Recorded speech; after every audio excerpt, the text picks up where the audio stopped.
Welcome to the Writers Project, everybody. This is our session with Belfast, Northern Irish poets Stephen Sexton and Leontia Flynn.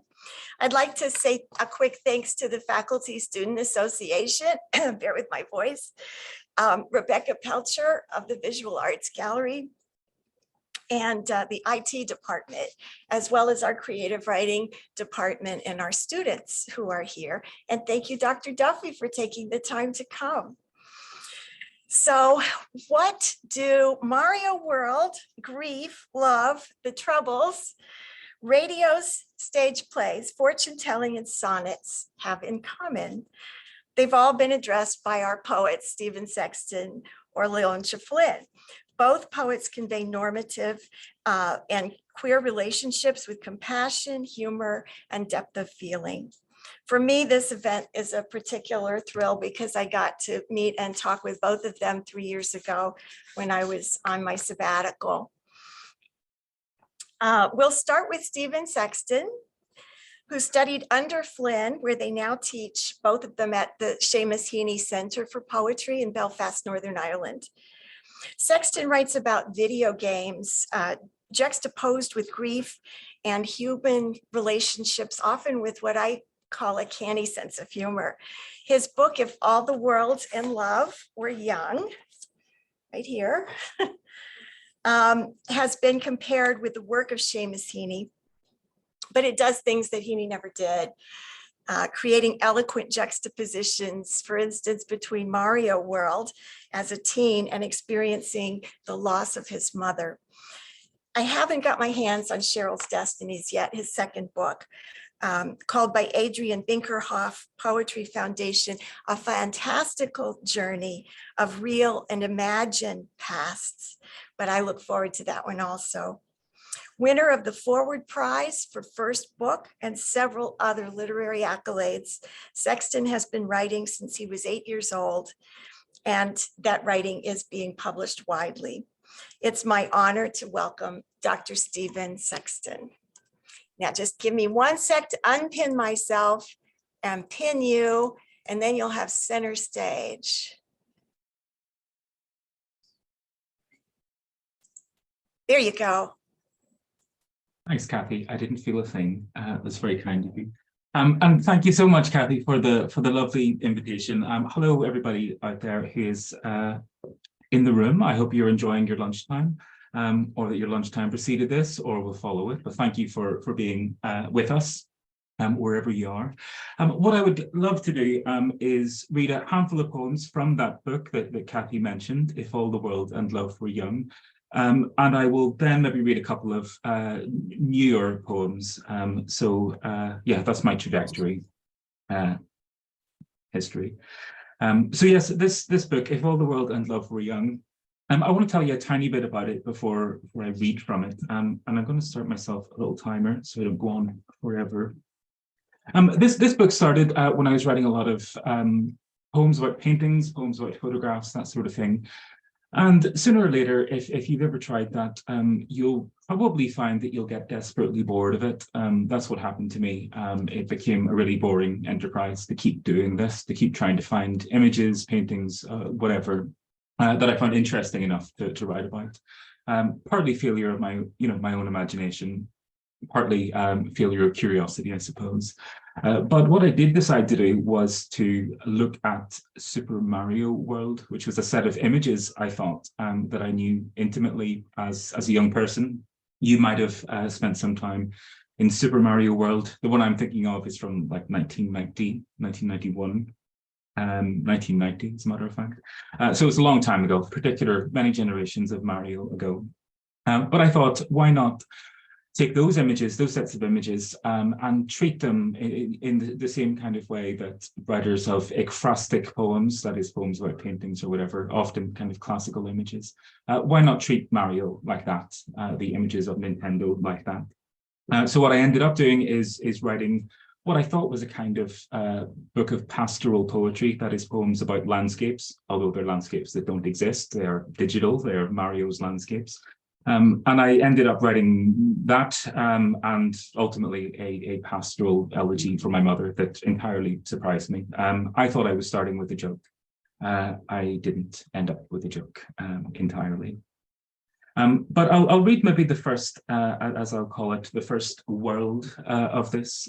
Those of you know that video games are often organized into worlds. So this is the first world of that. And this book starts with a little note that I thought I might read to you that provides maybe a little bit of context. And I'll just read these poems straight through. In the summer of 1998, when I was 9, my mother took a photograph of me playing Super Mario World in the small spare room in our house. My back is to the camera. The television was positioned so it faced out from the corner of the room where the wall met the patio door. To my left, I could see the garden along which a little river ran, and over the fields, a dense forest. To my right, there was the huge block of the television, which was already 15 or 16 years old. My eyes drifted between these two positions. Because of the flash of the camera and the glare of the television screen, it's impossible to tell which of the following levels I'm playing. The Super Nintendo is a 16-bit console. Put simply, 16-bit refers to how much memory the system can process at one time. Yoshi's Island. Yoshi's house. These are the days of no letters. The magenta mailbox jitters out of the visible spectrum. Babies chirp in our holly tree. Mountains yield to the foreground. And sadly, again, they're beautiful. My friends scattered in the lowlands. The fire seizes in the grate. The smoke signals across the eaves say all I really mean to say. I have gone to rescue my friends. I'll think of you and you and you. Yoshi's Island 1. Here spotted mountains and cirrus. Here sloping plateau drawn down on carnivorous plants and no sun. Gold by the cherish underground. Flyagric throbs everywhere with fire plants and dinosaurs. In these days new as tomorrow, there is joy to be recorded. The tender steps in other lands, all the flowers of the garden. My mother winds her camera. The room is spelled with sudden light. A rush of photons at my back, a fair wind from the spectral world. I remember myself being remembered, a little lotus, a cross-legged meditant for whom the questions floating in the air are for a future self to voice, decades from now, who will return again and again to this room and these moments of watershed. It will be an adventure. I think it will be an adventure. The future is cannon blasting. Yes, I must have dreamt this. Her voice narrows into dreams of such things. Ships sink at the edge of the world. So I'm gonna take a shower. No, Yeah, you smell pretty good.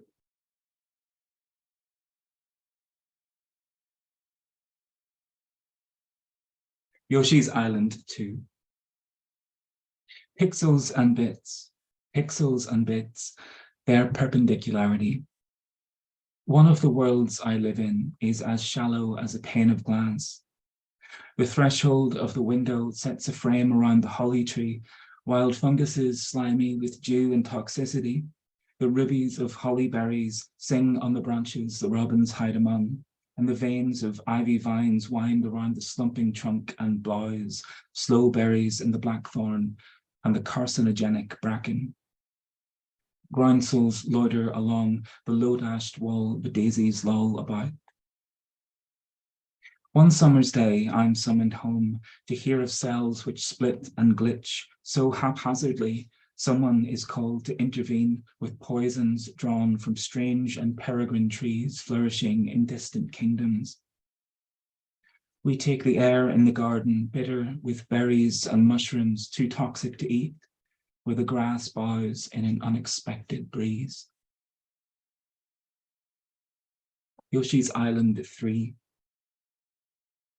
Today I climbed the Windy Mount, the highest peak in this region.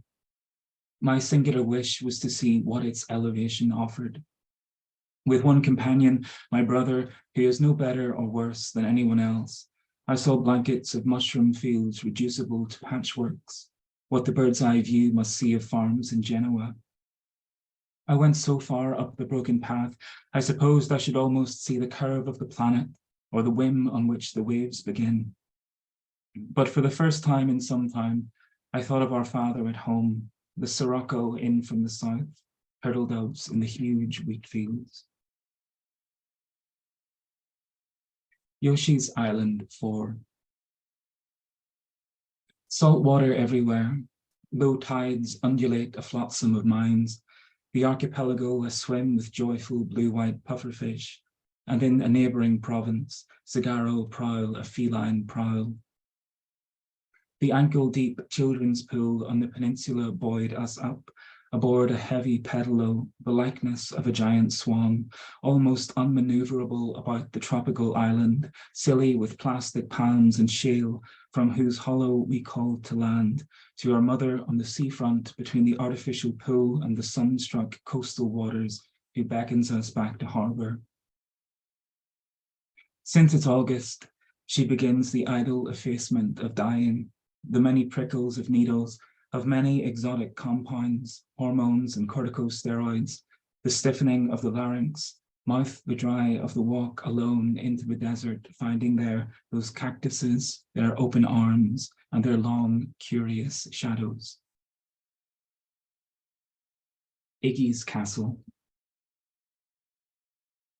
My dreams reply, the garden has become an ocean of lava, a precinct of spewing tephra, the rock like black honey folding over again impossibly, and yet on a shaky island, someone stands surrounded by fire who says to go on without me.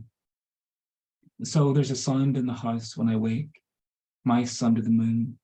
My mother, who cannot sleep, halves a bright grapefruit, whose feet, whose toes, whose hands, whose fingers, whose ankles, whose head, she says, are on fire. I'll leave Mario there for the moment. So what you might agree maybe comes across in those poems, what I hope comes across is this, I don't know, slightly manic kind of use of language. I mean, I was trying to make language work in the way that it feels to play Super Mario, or how it feels for me to play Super Mario, which is, you know, kind of manic, kind of jagged, kind of syntactically all over the place. That's my defense. That's not how I actually write things. That's how I write about Mario. But you know, you be the judge of that. I'll maybe read three other poems. Two of them are slightly longer. One of them's average length. It shouldn't cause you too much trouble. I'll put the average length one in the middle. But let me open them. I have them on my computer here.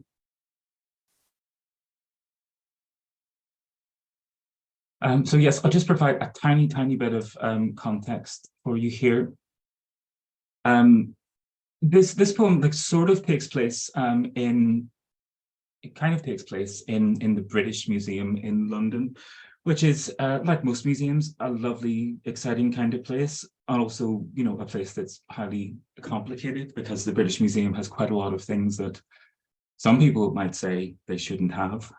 Some people would say stole from other countries. But anyway, much like the ethical problems of places like zoos, I love animals, but you know, I got a problem with the zoo. I have a similar problem with the British Museum. I love being there, but also I feel I shouldn't be there. But this poem sort of starts there and wanders off. And not that it matters, but it's kind of a true story. I should also say that the title of this poem is Memphis. That's not the Memphis that's closest to you over there, although sometimes I wish I was in Memphis, never been in Memphis. This is the other Memphis that was in Egypt, which I guess that Memphis is named for. Yes, so this starts with a scrap of overheard conversation. Memphis. These people will never have peace, the woman said to her husband, leveling her camera so as not to catch its lens reflected in the display cabinet. Funerary goods prized from their contexts, delicate gold work, bracelets and rings, canopic jars, the stock exchange of the afterlife. And the sarcophagus, a cracked, pretty pistachio shell, and all the grisly details children love. The isobaric brain hooked through the nose, the lungs and liver revered and raised in the hollow of a high priest's hands. The boy himself, whose skull's incomplete development stunts his adolescence forever, is nubile and narrow, wrapped in soiled bandages. His hips are two peaks snowed with rust. His throat's soft tissues abraded entirely. What was he thinking in Memphis? Crushing every champion Nubian wrestler into submission on the hot, sterile sand.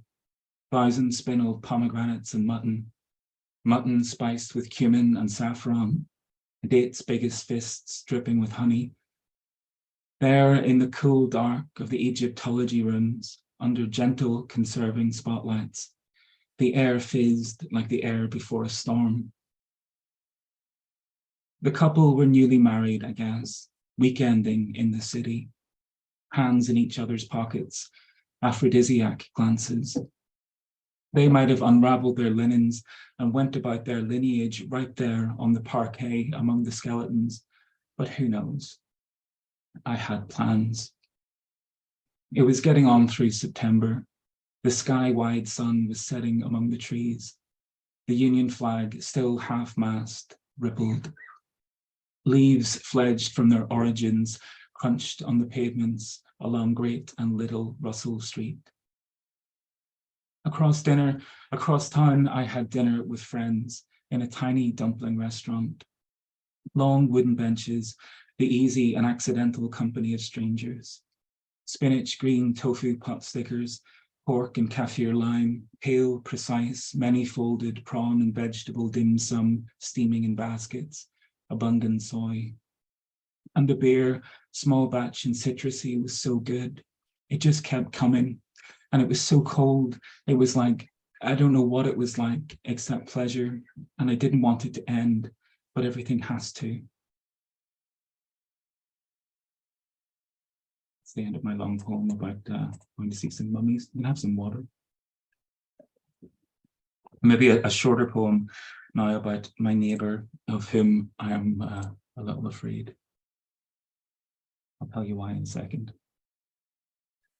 Yes, I just wanted to get the poem there. So one of the things that I thought was particularly low is when someone steals the lead from your roof. There was something wrong with my roof, and the lead had to be brought down, and someone stole our lead. I just thought it was a really poor move.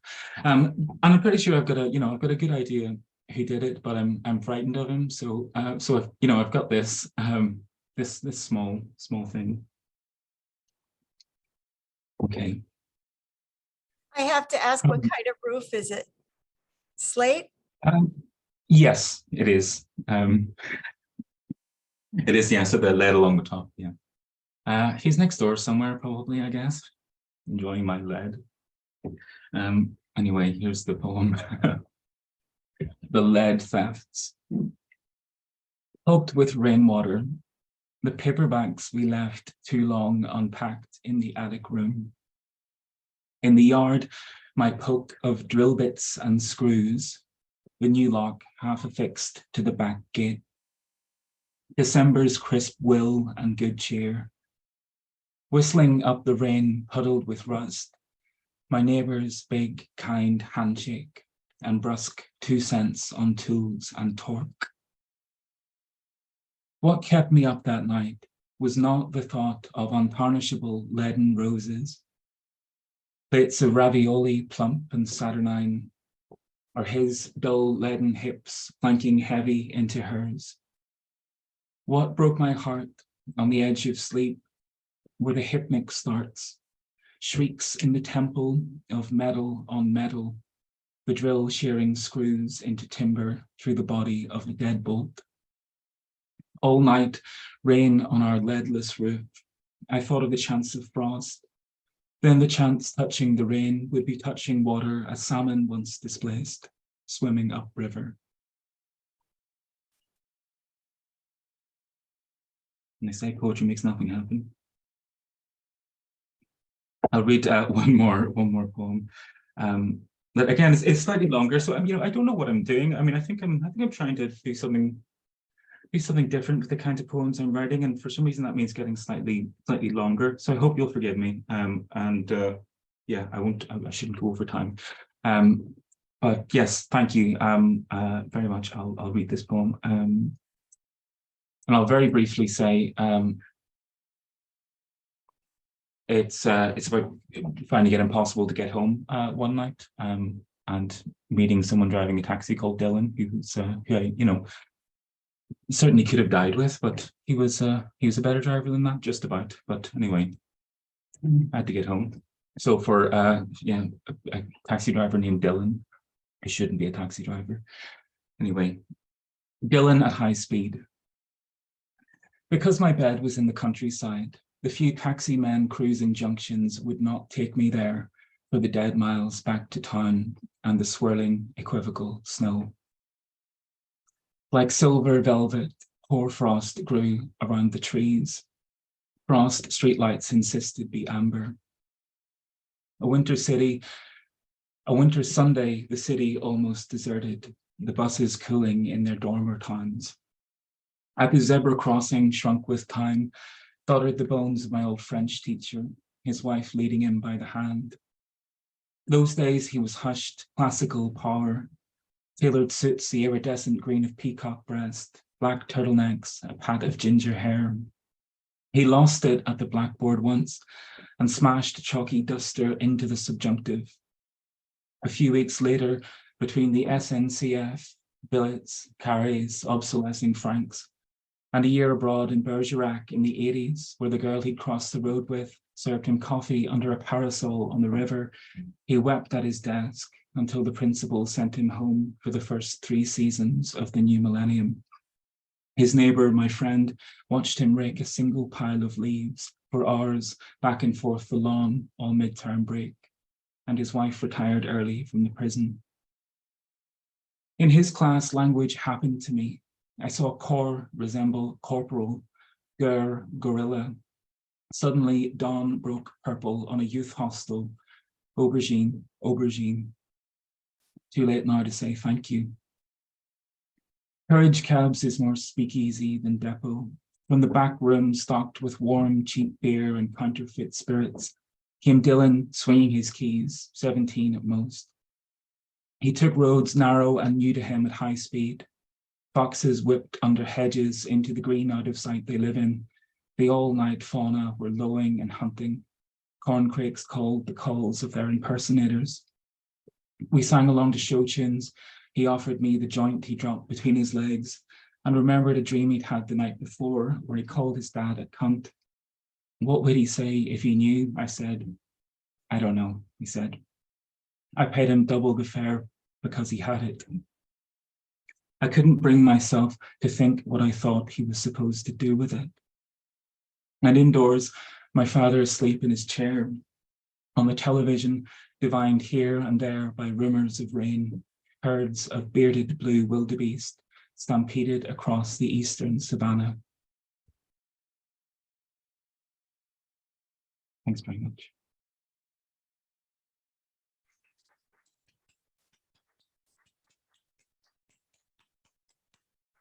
I'm dazzled, but I have to introduce Leontia. Thank you so much, Stephen. That was beautiful. Well, let's see. I'm going to unpin Stephen and pin Leontia. Okay. Well, with lyrically dramatic flair, Flynn juxtaposes technology with relationships of sisterhood, motherhood, daughterhood. A scholar of Mev McGuckian and influenced by Philip Larkin, Leontia Flynn adroitly pens free verse, hybrid, and virtuosic formal poems that deal with everything from the troubles to technology to relationships to paraphrases of Catullus, and that's just in the radio. Flynn won the Forward Prize for Best First Book with These Days in 2004 and the Rooney Prize for Irish Literature in 2008. Then she went on to win the Lawrence O'Shaughnessy Prize for Irish Literature in 2011. And both her third book, Profit and Loss, and her fourth, The Radio, have been shortlisted for the prestigious T.S. Eliot Award Prize. Carol Rumens credited The Radio with what she called 21st century chutzpah, sometimes offset by maternal angst. But I cannot list here the totality of awards and accolades and really beautiful, beautiful writing about Leontia's writing that Flynn has rightfully received. But it's my true honor to welcome Dr. Leontia Flynn.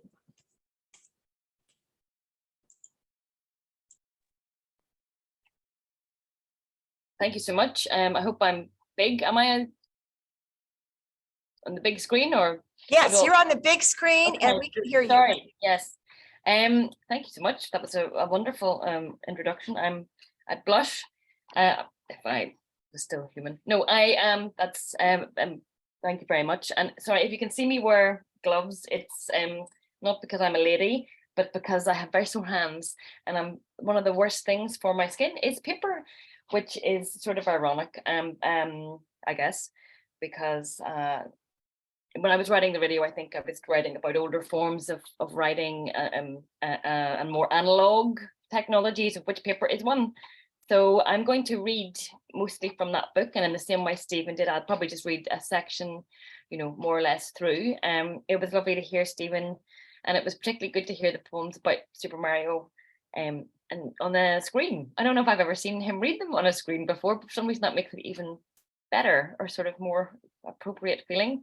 And in the same way, of course, that those poems are not really about Super Mario World, or that it stands for something, or it's used to stand in for something, or for something to be written through it. I think The Radio, when I was writing the poems in this book, meant a couple of different things. I suppose the idea of receiving signals is a pretty well-worn one in poetry, and Heaney talks about it in terms of the idea of hearing your words and taking them down, or responding to a kind of inner listening, or an inner voice, or a kind of pre-social unconscious prompting that produces poems. So I was very conscious of that. And Maeve McGuckian, of course, has her fourth book was called Marconi's Cottage. So I was also very aware of that. Marconi, of course, sent the first radio signal, telegraphic signal in Northern Ireland. So radios and analog technologies seeming to become obsolete. I think that was kind of the beginning of and as you pointed out, it's quite a lot of different kinds of poems. I was writing about those, and I was overtaken by other urgently human experiences, one of which was having a baby, which is a really long time ago now, but I have never got over it, just to be clear, and won't ever, as nobody ever does, because it keeps going on. But anyway, I will just read some then with radio images in them, and then maybe a couple of newer ones as well. So I just start. So this is called Field of Yellow Flowers with Airplane and Standing Figure, and it was for my friend Gavin, who had turned 40. We don't stay in touch very much, but he was my first boyfriend, and it was a big deal, actually. It was a really big deal. And so I sent him this poem before his 40th birthday, and he had some critical points to make about factual matters in it, none of which I paid any attention to.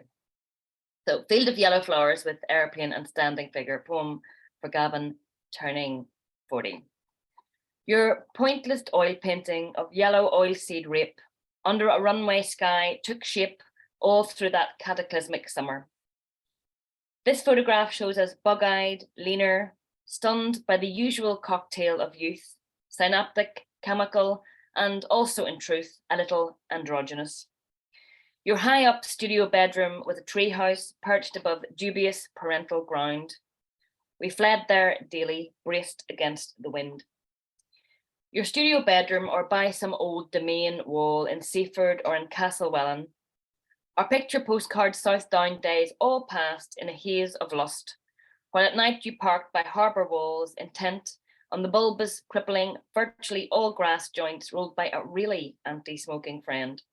Such beauty spots I felt my mind expand to a symphony of moonscapes, lilac skies, then one by one, my little boats capsize. We were that old story. We were madly in love. We might have been locked up or married off in another age, and of course, totally doomed. At the point where the domed sky, a bell jar, swept down to the sea, my raptures had contracted chronically to a tight high thrum of terror, and somewhere out there on the burnished mirror were the disappearing heels of Icarus. Love, what became of us, who weren't the worst, with uniform bobbed hair, twin slouches, who could light cropped heather, walks, rain-dappled lakes, as well as AR-90 audio tapes and the whimsical tones of bands based in the Catskills. Sometimes I almost hear it still under the white fuzz, constant, virtual, diffuse of daily meh, like the radio signal left on some old transmitter, blindly sending and resending the faint, persistent hum of the first real thing. And the band in the Catskills, if you're curious, I want to hazard a guess, I bet Stephen knows this, were Mercury Rev, who really went off after the first album and the second one. Anyway, and then they got famous. There you go. So I will read one called The Fish in the Berlin Aquarium, which is where I went on my 40th birthday, and after which my life changed rather dramatically. But the fish, which I was staring at in their tanks, I am always fascinated by fish, and big fish, big faced fish, the ones who seem to be looking and saying something. And I wonder what's going on in their heads.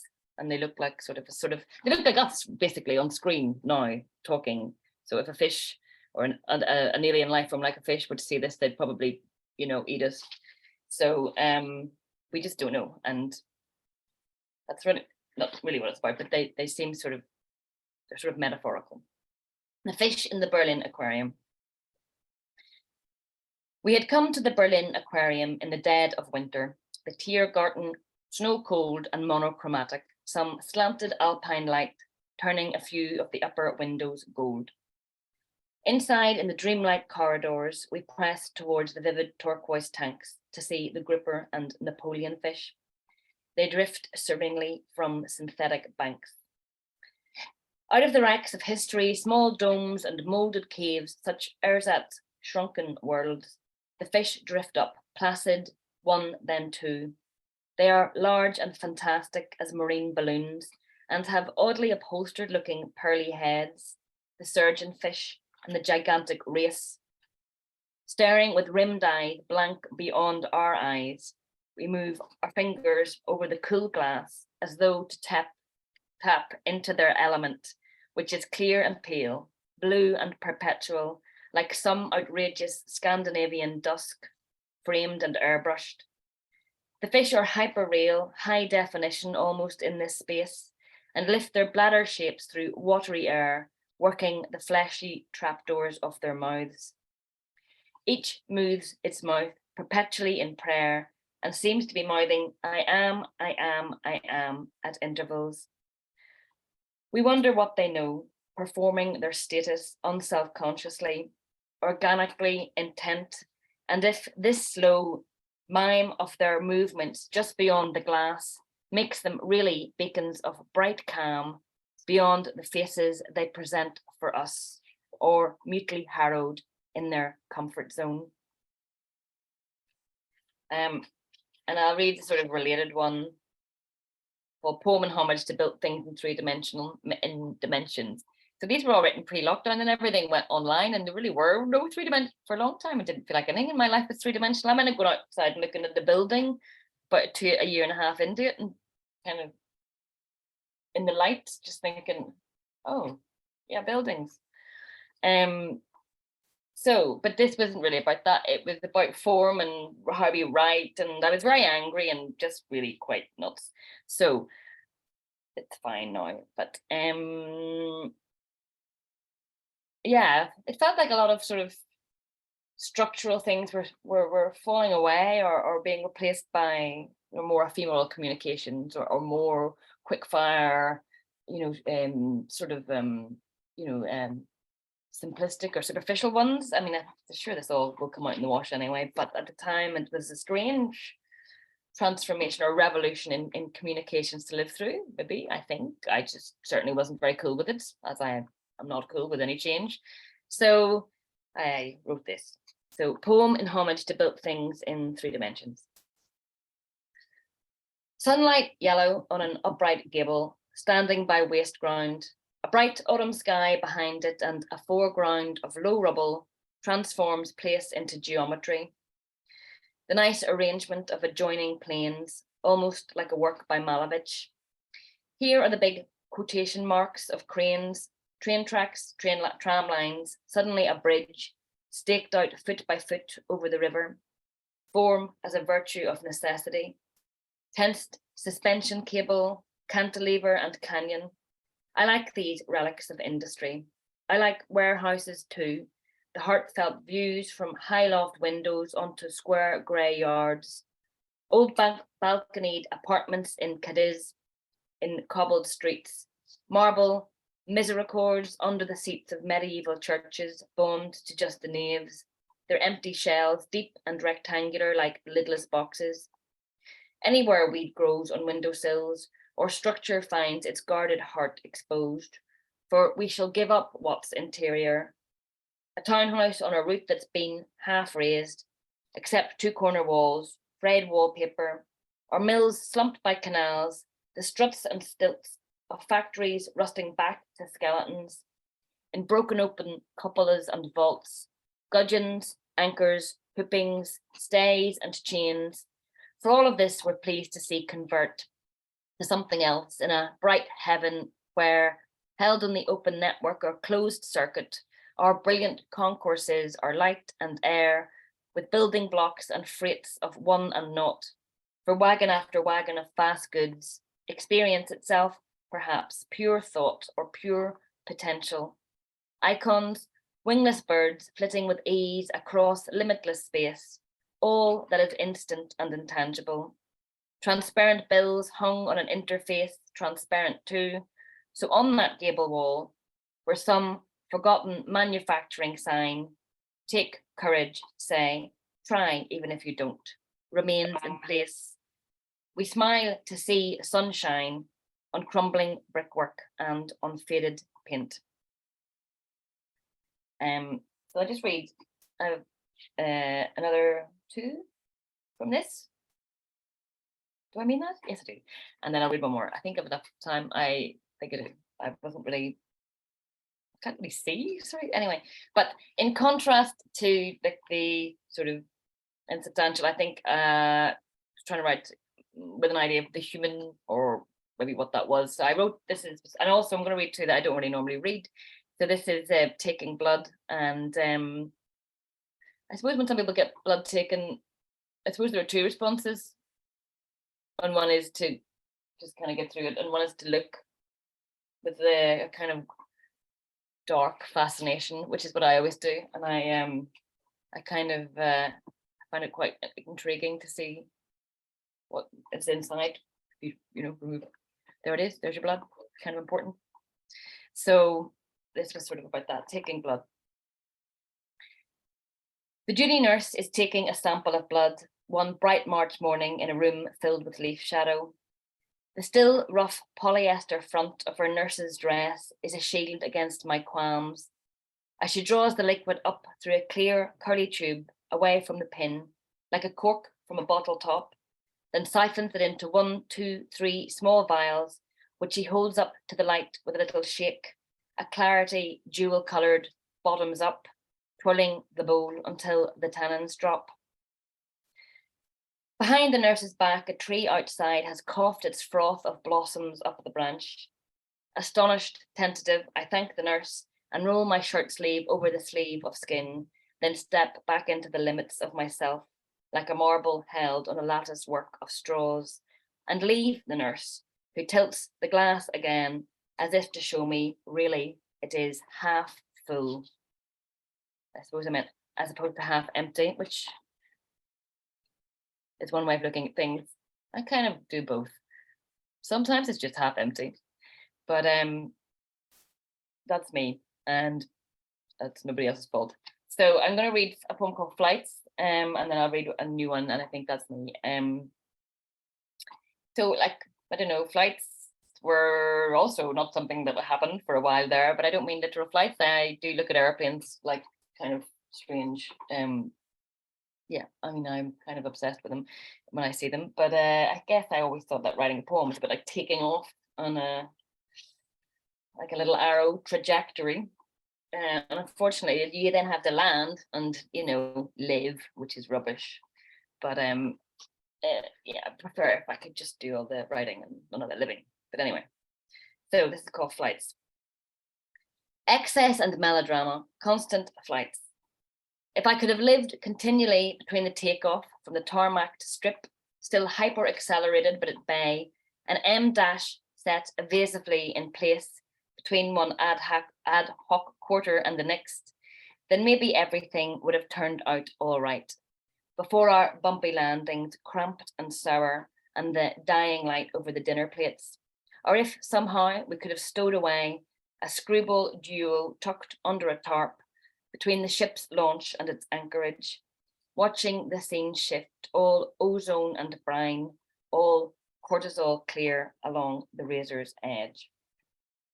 And so I just finished with one poem, which is in a sort of arrow shape, which I thought I would try, and then just kept trying, sort of because I got bored, and it seemed like a more interesting way to write or something. And so I will read In the Maison Rouge because it's about also an airplane flight. And also these were all written during Brexit. So after everything went wrong with one thing, then everything went wrong with 5 other things. And that's kind of what I wrote about after that.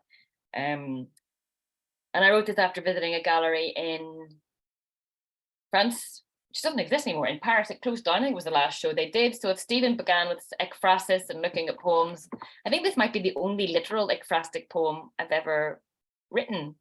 But what happened? Well, I went to an exhibition where there were it's called Le Rêve de Voler, the Dream of Freedom, and it was about images of our artworks based on the desire to fly, man's desire to fly, or woman's desire to fly, probably in it anyway, but the desire to fly.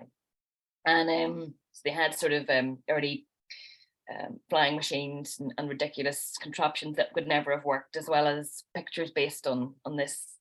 And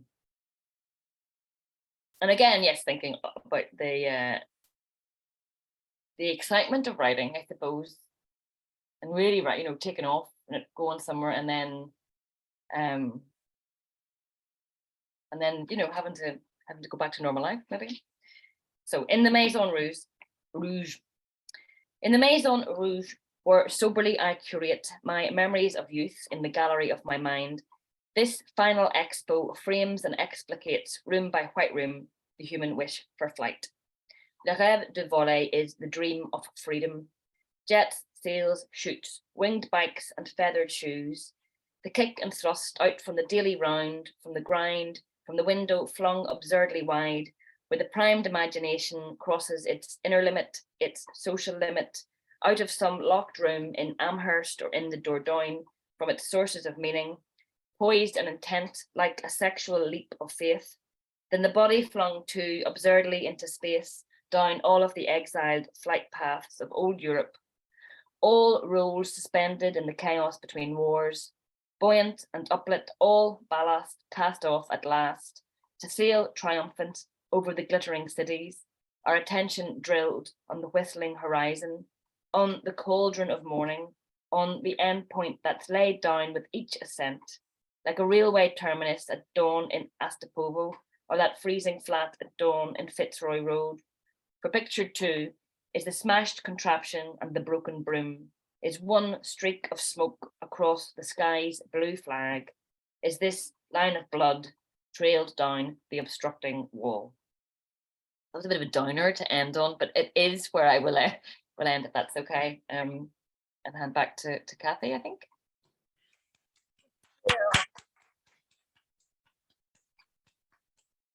Thank you. I'll see if I can make us all show at once here. My tech lady left. Okay, there we go. At least we can see who's on here now. Thank you so much. That was truly wonderful. And I'd like to take it to the audience at this point and see what questions they have for you.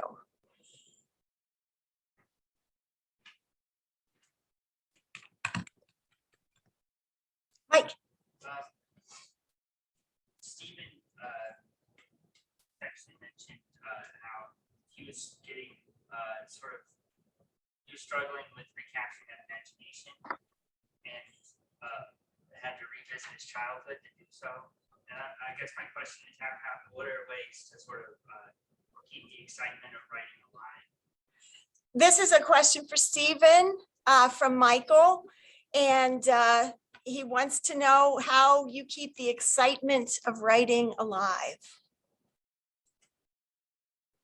Well, thanks for asking, Michael. I don't know the direct answer, but I will try. I think for me, an awful lot of it's got to do with doing something that feels slightly mischievous. That's the only way that it seems to work for me, that I feel like I'm doing something I probably shouldn't be doing. So I can certainly, the idea of writing a book of poems that tries to talk about grief by talking about at great length Super Mario World, that seems like exactly the sort of mischief I mean. That seems inadvisable. So I think maybe the excitement seems to come from bringing together two incompatible ideas or phenomena or something, and trying to exist in the middle of the Venn diagram, the very small sliver of I don't know, imagination or something that's between two apparently incompatible ideas or phenomena or something. That seems to bring me a sense of mischief and maybe a sense of challenge or something. And that seems to be exciting. But I would say, Michael, just finally, that I'm never choosing to do it. I sort of find myself having done it, if that makes sense. I sort of find myself writing something or distracted or pulled down some kind of crazy rabbit hole. And then, I come to my senses and think, why did you do that? So it's like most kind of creative things, it doesn't seem totally conscious. It seems like a flight of fancy that I wake up from at some point. I hope that helps.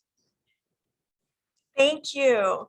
Leontia, I'm going to ask if you wouldn't mind taking this similar question here. What keeps the excitement alive? Yeah. Am I on mute? Can you hear me? Yes. Yeah. I used to get too many ideas, and I would be very impatient. I mean, obviously, I try lots of different things. I think one of the best things about getting older is that that's not going to happen as much. So I mean, the problem had never been how to keep it alive. It was how to bloody stop and figure out how to keep a roof over my head. No, I've always been a bit enthralled to this, and it's very much part of my personality. It's very much part of my it's a real, it's not a choice. I don't sit down and I recline on a chaise longue with a gauloise and just feel like doing this because it seems like it would be fancy or impressive. I mean, it's kind of clearing the space to do it. It is more the problem than how to keep it alive. It sort of lives in me. I mean, it's my response to life. It's a kind of almost one I wouldn't necessarily encourage. But I mean, just since a very young age, I've always felt that things were wanted to be put into form. The things that happened, and they weren't necessarily autobiographical. They may be any aspect. They could be things that happened to me, or they could be things that I'm thinking about, or they could be things that happen widely in the world socially. But I will just want it somehow to filter it through language. I don't know why. I do think it's quite strange. But I'll always want to put a shape on it, and so, I mean, the thing is, it's not about it's kind of not what it's about, it's how it's about what it's about. So things usually occur to me as a form before they will occur to me as a theme. So I think I'm going to do this like that. I will, I'm going to change the shape of that, or I'm going to try this. So it'll just be a kind of constant sort of, again, seems a mischievous sort of sense of, fucking about, really. Fucking about with language, but with a sort of prompt, quite urgent need to do so for some reason. I don't really know why, but there you go. Yes. So a lot of play I'm hearing. I mean, just Yeah. ability to play with language and form. Playing with language is the best thing in the whole world. Playing with anything, you're playing. It's your way to be just your inner child. I mean, you're just being a big baby. So, it's an enormous, but I mean, you obviously, can get good at it and it's sophisticated, but but it is something that it gives me enormous pleasure. So I suppose, you're always pursuing that thrill, which isn't something that you need to, it doesn't really work. It's a fantastic privilege or thrill to feel things coming together in a way when you're writing. So it's an odd thing, but yes, playing is a big part of it, definitely. I think like Stephen said as well. Thank you. Laura. I have a question for you. Flynn. I would like to know how long she has been staying in Ireland. Since I know she became a poet, and that she inspired about her family, about her father, about a designer. So I And would the like to question, know- yeah. So I would like to know how much that stayed. She was born in Northern Ireland. How much? So how long you stay?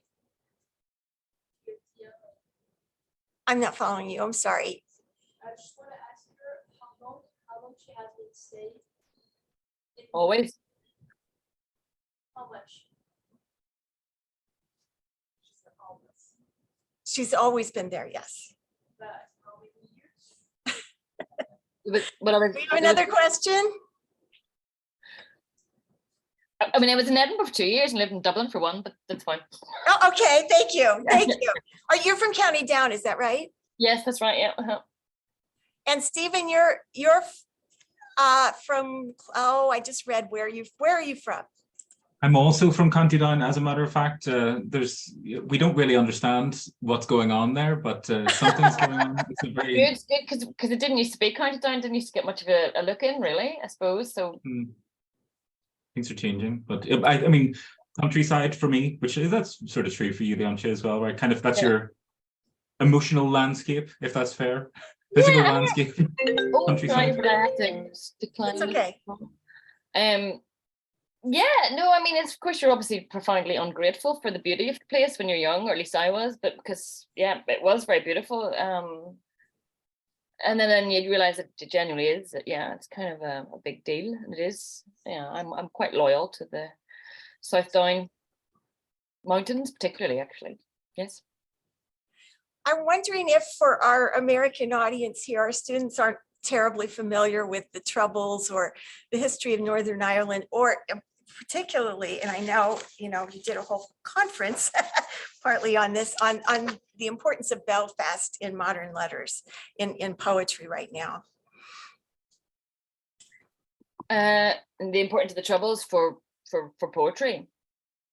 Yeah, and of Belfast itself, and the Poetry Center.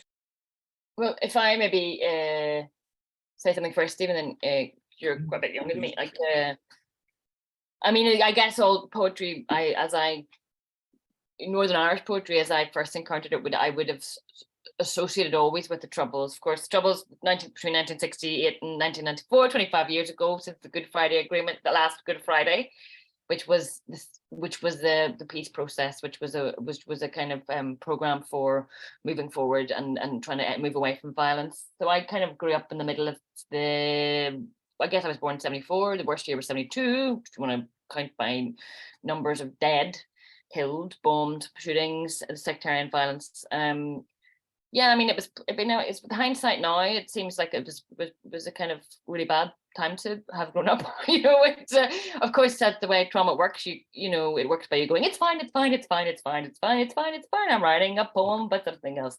So, you don't necessarily run around, crying or throwing yourself on the ground if you have kind of sort of sensed a bad lot going on around you. But I guess I was very aware of it. In the kind of periphery of my very safe, very, very safe and very happy childhood. Yeah, and then the poetry I read, Heaney's, Seamus Heaney wrote about the Troubles and the violence, and so I didn't necessarily want anything to do with that, and spent a long time avoiding all of that, or anything very rural either, which I thought was terribly gauche. So I just didn't really read them until I was much older, and would have read probably American or Scottish or English poetry first, and then I really did love Paul Muldoon and Kieran Carson when I read them, and then I read Heaney after that. So, I mean, the centre in Belfast, where we both teach, is with a bequest from Seamus Heaney's association with Northern Irish poetry, and I guess poetry's changed sort of very great deal since Heaney, and we don't, nobody expects you to write about the Troubles anymore. I don't think. I mean, hopefully, because they're not ongoing in the main. I don't know, Stephen, do you want to say anything else, or? I mean, I can say a little bit. I mean, just to say that, yeah, I mean, it's not something that was particularly present in my life. It was sort of it was something, I was obviously aware of it. I was aware of it in very strange ways. But I guess, the year I was playing Super Mario was the year that I guess the Troubles, kind of ended with the agreement, so 25 years ago. So, yeah, I mean, I don't know. I'm aware. It's strange because in some ways, I've realized that, one inherits a set of, obviously everyone inherits a history, but a set of, conventions and a way of living, and you're brought up in a certain way that you don't really know why that is, or you might not sort of fundamentally understand your parents, or they, might have taken, I mean, neither of them particularly like Belfast, so that's our biggest city, our capital city. But the main reason they didn't like it is because of all this history of, violence in the 70s and 80s. They were deeply suspicious of cities in a lot of ways, because those were places that were blown up. Those were places where you had to have your bag searched going into shops and things. But I was a young person. All I wanted to do, like many of you, I guess, is go and hang out in cities and get into, low-level trouble. So there's this strange feeling of a generational misunderstanding where I really didn't understand what the problem is, and my parents were living in a certain kind of world that didn't exist anymore. And I might just say one other thing. I don't know if any of you have had the good fortune to have watched hit TV show Derry Girls. Are you aware of Derry Girls? Marvelous show. I totally recommend you watch it. It's on Netflix. Hopefully in the US. But at the very end of that, there's a really short phrase that's used where I think it's the last episode of the show, where one of the characters refers to that moment as being like a ghost story. And I thought that was a really incredible way of trying to describe this intergenerational thing, where it seems like a fiction for people of a young age. I mean, it's not. There's all kinds of measurable things, but for people of a certain age, this might feel like a ghost story, and nobody will believe that this is real. Nobody would believe that people once lived a certain way like this. So I don't know. I only have the kind of experience that I can go on, and it seems to me the way I understand the Troubles is just the problem of many young people and many older people in some ways, which is, I don't know what you're talking about. Why can't I do what I want? How does one live in one? How does one live in one generation but also live in the conditions of another one, or this sort of strange way of living in two places? I don't know. It's bewildering, but it doesn't come up in the poems really that I've written, because it wasn't really my experience, so I don't know how to do that. Well, thank you. Do we have time for a couple more questions, Matt? One for Stephen. How did he get away with writing about the shadow when they're very strict on their copyrights? Oh, here's an interesting question for Stephen. How did you get away with writing about Nintendo when they're strict with copyright? I appreciate that question very much. And if we had more time, I'd tell you a very interesting story about copyright. That's also extremely tedious. It turns out there's a couple of things. I guess there are various kinds of free use policies or reasonable use policies when it comes to using phrases. So I could use the titles of, I assume, please don't tell anyone, because I have gotten away with it so far. So let's not talk about this to a great extent. I can tell you that, I mean, I understand that there are kind of free use policies. So the main intellectual material I have used has been the titles of levels. So that's like that's like a few words like Yoshi's house, Yoshi's island. So I've clearly got away with that. The other stuff is kind of interesting because, you know, I'm kind of frequently riffing off the images in these. Like, I mean, Nintendo can't own what I think about something yet. Not yet anyway, but they can't own what their property does to my imagination. So I take, you know, their images as a starting point and then spin off. And that I assume is how I've been able to get away with it. I would say there is a little coin which you can identify on the front of the book. That may look like it's lifted directly from Nintendo, but I'm assured that a couple of choice pixels have been moved, making this acceptable and not a copyright violation. And to think that there's another tedious story I'm not telling you about copyright, can you imagine? We have a former attorney who's a librarian here too, so she knows all about it. It's pretty funny. Any other questions? Yes. Let's just do one.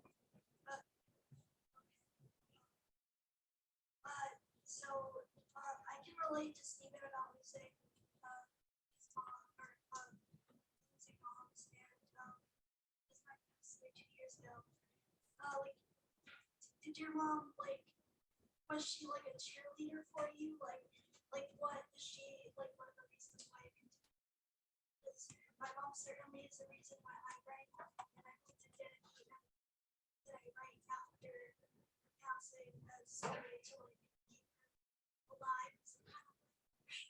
Thank you. Sierra wants to know, Stephen, she says that she lost her mom and she's writing basically for her mom at this point. And she wants to know, I guess, how you would describe the role of your mother's memory in your poetry. It's a great question. Thank you for asking, Sarah. I don't. Well, first of all, let me say I'm very sorry to hear you have reason to do that. It's a very hard thing to do, but I think it must be an essential thing to do. So, you know, I wish you good luck with it, however difficult it might be. You know, I don't. In some ways, I don't know how to answer that because what I went through so many layers, I guess, of trying to get through my own layers of consciousness and imagination. So, I mean, I think there was probably some subconscious need to do the kind of write a book about grief or loss or whatever. But I had to pretend to myself somewhere, you know, one part of my thinking brain, I had to convince myself that I was writing about I was writing a video game. Then I was writing about its landscapes. Then I was going to write about it as if it was this, you know, sort of ancient tradition of ekphrasis. And then eventually somewhere my subconscious, you know, sort of piped up and said, you know what you're actually doing, right? You know, you're writing this book, this book about your mother. But I had to do that through these so many layers. I mean, I think what I find myself doing, which is maybe an indirect way of answering your question. I didn't set out to write a book like this, but what I ended up doing was making a conscious choice to write this in a way that would allow me not to forget the experience, like however, you know, dreadful it was. What I ended up doing was creating a strange kind of mnemonic device where I kind of pinned real experiences in my life to these video games, and like a very strange kind of Rorschach test. I can now look at these video games and see the memory again. And now that's a very personal thing that only I can see, I guess. But I suppose my impulse was not really to process. It wasn't really to deal with or any of those things we say poems might do sometimes. I wanted to try and make something that I could remember. And I guess I was trying to pin these very specific moments and very specific memories to a video game, to participate in that weird exchange of memory where I'm pinning actual human memory to this tiny video game that, you know, the whole world of this video game is like 1/10 of the size of a photograph you'll take on your phone, which I find fascinating. Like this whole world that I could have sort of pinned my, you know, a significant part of my emotional life to exists in this tiny file, which I think is interesting. So, I mean, I don't know how your writing will serve what you need it to do. but I can tell you that I did it because I didn't want to forget. So it wasn't processing it, it was finding a way of preserving it. That was my goal. Beautiful, thank you. We're pretty much out of time, unfortunately. I could pepper you with more questions, but we're getting chats saying thank you both. And I know we all appreciate this so much. I again apologize for the glitchiness of our Zoom room here. We were supposed to be in the Visual Arts Gallery, and you wouldn't have seen the Arts Gallery, but our guests would have. But there was a big shuffle going on there, so we had to move rooms. But Leontia, I'm wondering if you wouldn't mind just saying a word about form and playing with form. Catullus or the dramatic poems, anything that you could tell beginning poets about playing with form? Oh God, I don't know. The only advice I ever gave was keep trying to write one poem. I mean, but 6 years after you've finally done it, then just keep write another one, then keep trying and try to keep going. I mean, I don't think of form. I think people, as a set form or traditional form or whatever. I mean, I think those things are real. I think that they have grown up and been preserved because language does fall into these patterns, and that there are these rhythms in speech and ordinary speech that sound of sense and so on, as Robert Frost said. But I mean, it's really. I mean, the first poems I wrote were the only challenge I set was to write something that was 10 lines long. So all the poems, my first book, the first part were all 10 lines long. They weren't even the same lengths of line. They were all just 10 lines. That was it. I just stopped after. All right, and the reason for that was because I found it really hard to get from the beginning to the end of the poem. So that kind of movement, which I always think it has to have a sort of flow. It has to kind of just have a shape that ends and change or something like that. But so I always got lost in the middle because everyone was writing poems and stanzas and I couldn't do that. So I thought if I let the middle out, what happened was I got from the beginning to the end much more quickly. And that was my form. That was 10 lines. So I mean, just do whatever works. But I mean, the most important thing isn't really any sort of principle or form. It's really like it surprises you, and then it'll surprise the reader. And they don't, it takes a wee while, but then they will surprise you. To faith in them. So, well, can we give them a big round of applause? Thank you both so much. I wish I could stay and chat, but I've got to run to another class. And you're probably hungry for dinner because it's 5 hours later, isn't it? I'm gonna eat my dinner. Thank you again. Thanks, Stephen. Thank you, everyone. Thanks, Thank Leontia. you. Bye.